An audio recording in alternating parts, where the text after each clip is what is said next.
কারণ তারা আহলে সুন্নাত ওয়াল জামাতের সঠিক মতাদর্শের উপরে নাই। যদি সঠিক পথে আসতে হয়, সঠিক লাইনে আসতে হয়, সঠিক রাস্তায় আসতে হয়, পেয়ারা নবীর রাস্তায় আসতে হয়, তাহলে আহলে সুন্নাত ওয়াল জামাতের উপর অটল থাকতে হবে।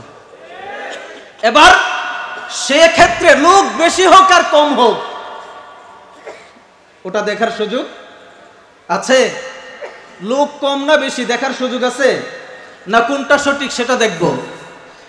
আপনারা জানেন আমরা সুন্নিরা লোক কম না। আপনারা মাঝে মধ্যে হতাশ হন।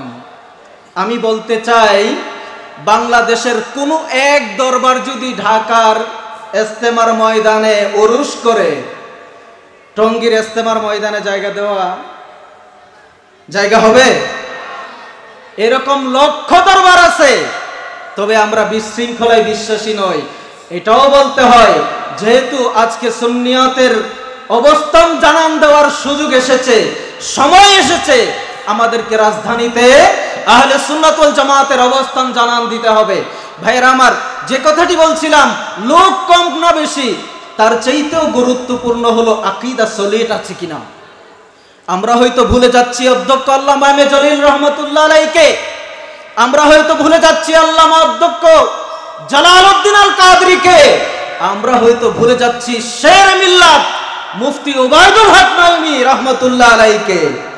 ওনারা আহলে সুন্নাত ওয়াল জামাতের মাঠ চাষাবাদ করে গিয়েছেন।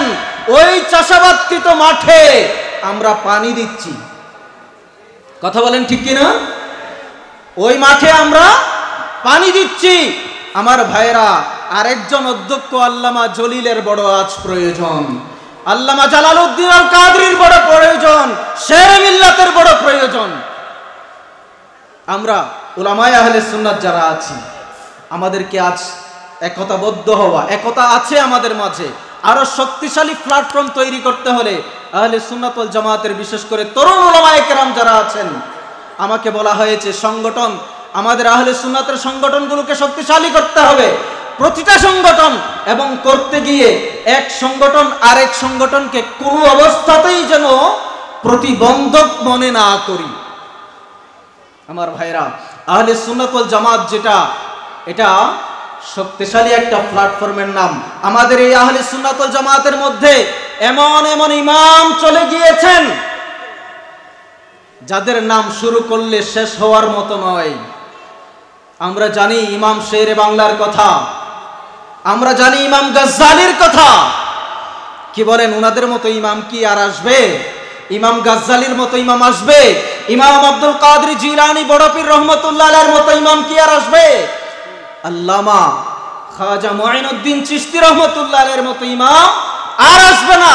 তবে আহলে সুন্নাত ওয়াল জামাতের মাঠও ফাঁকা হয়ে যাবে না। সেই জন্য আমরা যারা এই সুন্নিয়ত সাজানো বাগান পেয়েছি, এই সাজানো বাগানকে কোনো অবস্থাতেই যেন নষ্ট করার চিন্তা ভাবনা আমরা না করি। আপনারা তরুণ, এখানে অনেক তরুণ ভাইয়েরা আছেন, আপনারা বড় আশা নিয়ে এসেছেন। কে কি বলল, কোন উলামায়ে কেরাম এখানে উপস্থিত হলো, তার চাইতেও বড় কথা হলো মৌলা আলী শের খুদার ফয়েজ ও বরকত।